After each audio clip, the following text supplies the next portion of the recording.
The birth of the Buddha. Translated from the introduction to the Jataka. Now while the future Buddha was still dwelling in the city of the Tusita gods, the Buddha uproar, as it is called, took place. For there are three uproars which take place in the world, the cyclic uproar, the Buddha uproar, and the universal monarch uproar. They occur as follows. When it is known that after the lapse of 100,000 years the cycle is to be renewed, the gods called Lokabuhas, inhabitants of a heaven of sensual pleasure, wander about Thor the world, with hair let down and flying in the wind, weeping and wiping away their tears with their hands, and with their clothes red and in great disorder. And this they make announcement. Sirs, after the lapse of 100,000 years, the cycle is to be renewed. This world will be destroyed. Also the mighty ocean will dry up. And this broad earth, and Sinaru, the monarch of the mountains, will be burnt up and destroyed, up to the Brahma heavens will the destruction of the world extend. Therefore, sirs, cultivate friendliness, cultivate compassion, joy, and indifference. Wait on your mothers, wait on your fathers, and honor your elders among your kinsfolk. This is called the cyclic uproar. Again, when it is known that after a lapse of 1,000 years an omniscient Buddha is to arise in the world, the guardian angels of the world wander about, proclaiming, Sirs, after the lapse of 1,000 years a Buddha will arise in the world.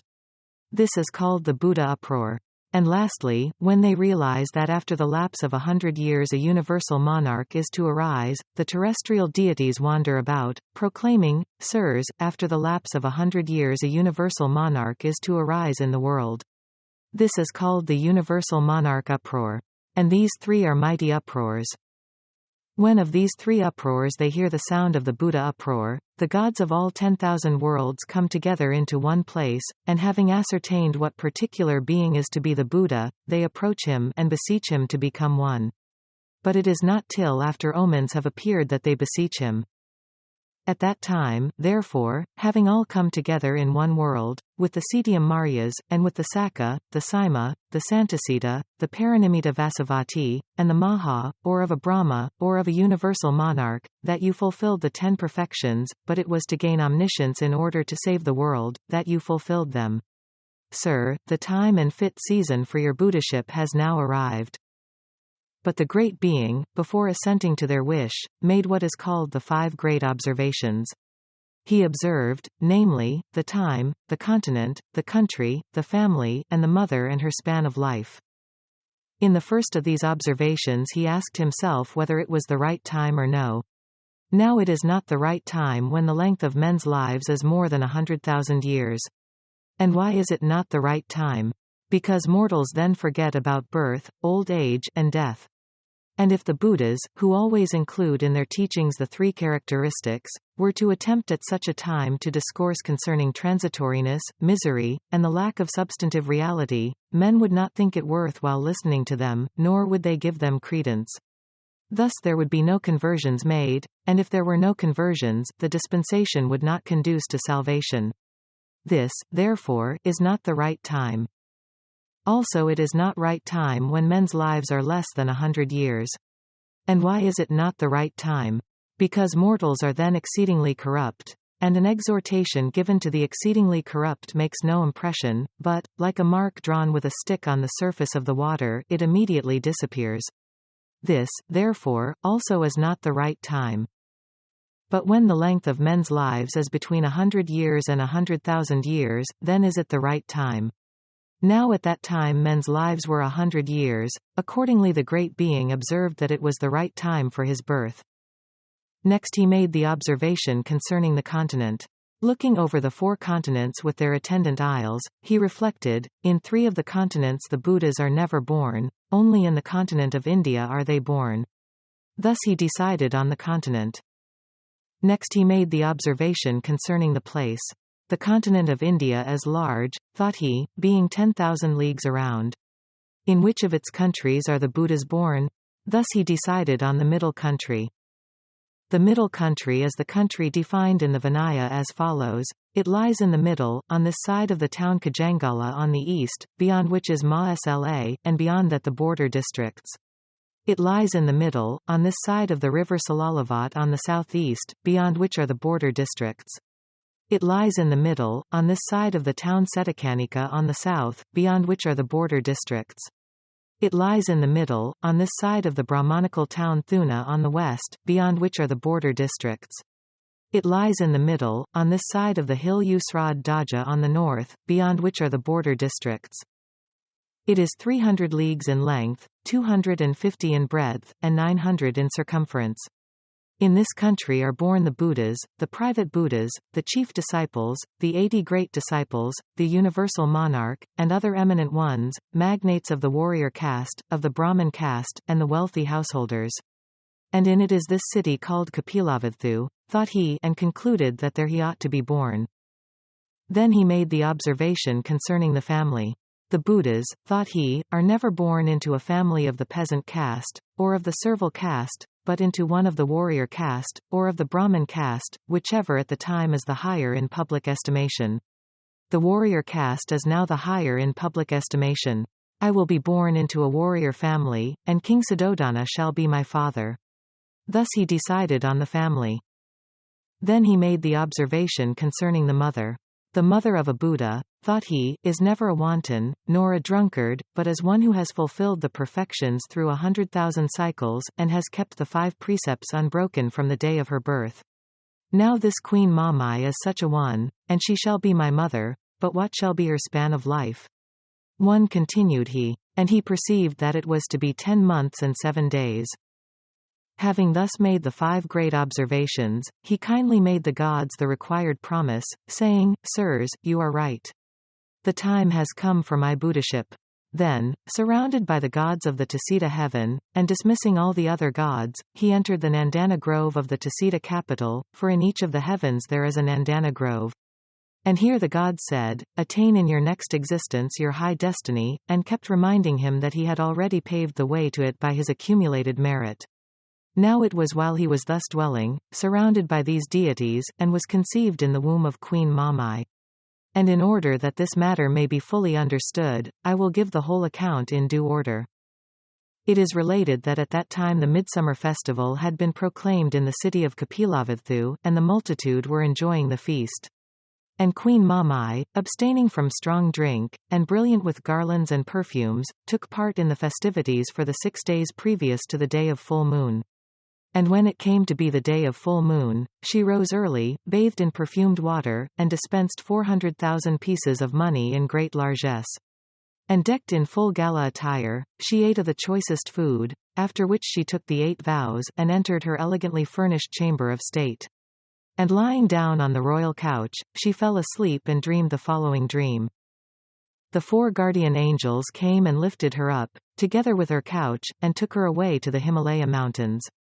There, in the Manasil tableland, which is 60 leagues in extent, they laid her under a prodigious sal tree, 7 leagues in height, and took up their positions respectfully at one side. Then came the wives of these guardian angels, and conducted her to Anotata lake, and bathed her, to remove every human stain. And after clothing her with divine garments, they anointed her with perfumes and decked her with divine flowers. Not far off was Silver Hill, and in it a golden mansion. There they spread a divine couch with its head towards the east, and laid her down upon it. Now the future Buddha had become a superb white elephant, and was wandering about at no great distance, on Gold Hill. Descending thence, he ascended Silver Hill, and approaching from the north, he plucked a white lotus with his silvery trunk, and trumpeting loudly, went into the golden mansion. And 3 times he walked round his mother's couch, with his right side towards it, and striking her on her right side, he seemed to enter her womb. Thus the conception took place in the midsummer festival.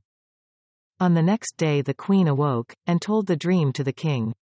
And the king caused 64 eminent Brahmins to be summoned, and spread costly seats for them on ground festively prepared with green leaves, dalbergia flowers, and so forth.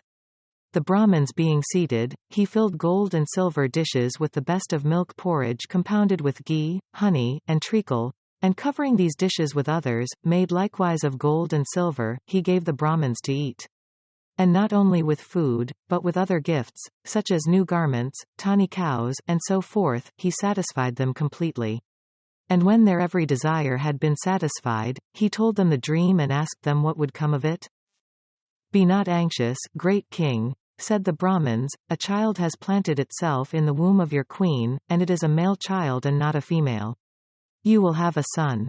And he, if he continue to live the household life, will become a universal monarch, but if he leave the household life and retire from the world, he will become a Buddha and roll back the clouds of sin and folly of this world. Now the instant the future Buddha was conceived in the womb of his mother, all the 10,000 worlds suddenly quaked, quivered, and shook. And the 32 prognostics appeared, as follows: an immeasurable light spread through 10,000 worlds. The blind recovered their sight, as if from desire to see this his glory. The deaf received their hearing. The dumb talked. The hunchbacked became straight of body. The lame recovered the power to walk. All those in bonds were freed from their bonds and chains. The fires went out in all the hells. The hunger and thirst of the mains was stilled. Wild animals lost their timidity. Diseases ceased among men. All mortals became mild-spoken. Horses neighed and elephants trumpeted in a manner sweet to the ear. All musical instruments gave forth their notes without being played upon. Bracelets and other ornaments jingled. In all quarters of the heavens the weather became fair. A mild, cool breeze began to blow, very refreshing to men. Rain fell out of season. Water burst forth from the earth and flowed in streams. The birds ceased flying through the air. The rivers checked their flowing. In the mighty ocean the water became sweet. The ground became everywhere covered with lotuses of the 5 different colors. All flowers bloomed, both those on land and those that grow in the water. Trunk lotuses bloomed on the trunks of trees, branch lotuses on the branches, and vine lotuses on the vines. On the ground, stalk lotuses, as they are called, burst through the overlying rocks and came up by sevens. In the sky were produced others, called hanging lotuses. A shower of flowers fell all about. Celestial music was heard to play in the sky, and the whole 10,000 worlds became one mass of garlands of the utmost possible magnificence, with waving chowries, and saturated with the incense-like fragrance of flowers, and resembled a bouquet of flowers sent whirling through the air, or a closely woven wreath, or a superbly decorated altar of flowers. From the time the future Buddha was thus conceived, 4 angels with swords in their hands kept guard, to ward off all harm from both the future Buddha and the future Buddha's mother. No lustful thought sprang up in the mind of the future Buddha's mother. Having reached the pinnacle of good fortune and of glory, she felt comfortable and well, and experienced no exhaustion of body. And within her womb she could distinguish the future Buddha, like a white thread passed through a transparent jewel. And whereas a womb that has been occupied by a future Buddha is like the shrine of a temple, and can never be occupied or used again, therefore it was that the mother of the future Buddha died when he was 7 days old, and was reborn in the Tusita heaven. Now other women sometimes fall short of and sometimes run over the term of 10 lunar months, and then bring forth either sitting or lying down, but not so the mother of a future Buddha. She carries the future Buddha in her womb for just 10 months, and then brings forth while standing up. This is a characteristic of the mother of a future Buddha. So also Queen Ma carried the future Buddha in her womb, as it were oil in a vessel, for 10 months, and being then far gone with child, she grew desirous of going home to her relatives, and said to King Suddhodana, "Sire, I should like to visit my kinsfolk in their city Devadaha." "So be it," said the king, and from Kapilavathu to the city of Devadaha he had the road made even, and garnished it with plantain trees set in pots, and with banners and streamers, and, seating the queen in a golden palanquin borne by 1,000 of his courtiers, he sent her away in great pomp. Now between the 2 cities, and belonging to the inhabitants of both, there was a pleasure grove of sal trees, called Lumbini Grove. And at this particular time this grove was one mass of flowers from the ground to the topmost branches, while amongst the branches and flowers hummed swarms of bees of the 5 different colors, and flocks of various kinds of birds flew about warbling sweetly. Throughout the whole of Lumbini Grove the scene resembled the Chittilat Grove in Indra's paradise, or the magnificently decorated banqueting pavilion of some potent king. When the queen beheld it she became desirous of disporting herself therein, and the courtiers therefore took her into it. And going to the foot of the monarch sal tree of the grove, she wished to take hold of one of its branches. And the sal tree branch, like the tip of a well-steamed reed, bent itself down within reach of the queen's hand. Then she reached out her hand, and seized hold of the branch, and immediately her pains came upon her. Thereupon the people hung a curtain about her, and retired. So her delivery took place while she was standing up, and keeping fast hold of the sal tree branch. At that very moment came 4 pure-minded Ma-Brahma angels bearing a golden net, and, receiving the future Buddha on this golden net, they placed him before his mother and said, "Rejoice, O Queen! A mighty son has been born to you. Now other mortals on issuing from the maternal womb are smeared with disagreeable, impure matter, but not so the future Buddha. He issued from his mother's womb like a preacher descending from his preaching seat, or a man coming down a stair, stretching out both hands and both feet, unsmeared by any impurity from his mother's womb, and flashing pure and spotless, like a jewel thrown upon a vesture of Benares cloth. Notwithstanding this, for the sake of honoring the future Buddha and his mother, there came 2 streams of water from the sky, and refreshed the future Buddha and his mother. Then the Brahma angels, after receiving him on their golden net, delivered him to the 4 guardian angels, who received him from their hands on a rug which was made of the skins of black antelopes, and was soft to the touch, being such as is used on state occasions, and the guardian angels delivered him to men who received him on a coil of fine cloth, and the men let him out of their hands on the ground, where he stood and faced the east. There, before him, lay many thousands of worlds, like a great open court, and in them, gods and men, making offerings to him of perfumes, garlands, and so on, were saying, "Great being! There is none your equal, much less your superior."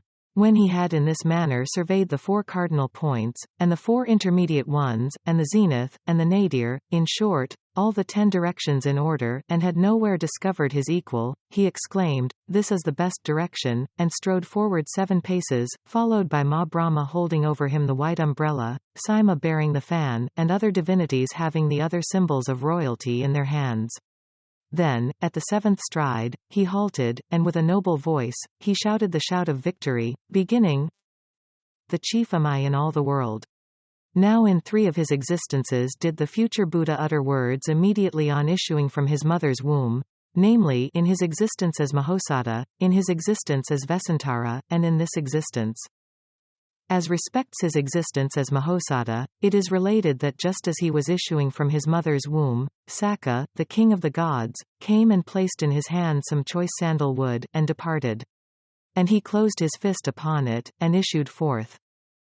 "My child," said his mother, "what is it you bring with you in your hand?" "Medicine, mother," said he. Accordingly, as he was born with medicine in his hand, they gave him the name of Osada Draka, medicine child. Then they took the medicine, and placed it in an earthenware jar, and it was a sovereign remedy to heal all the blind, the deaf, and other afflicted persons who came to it. So the saying sprang up, "This is a great medicine, this is a great medicine." And thus he received the name of Mahosada, great medicine man.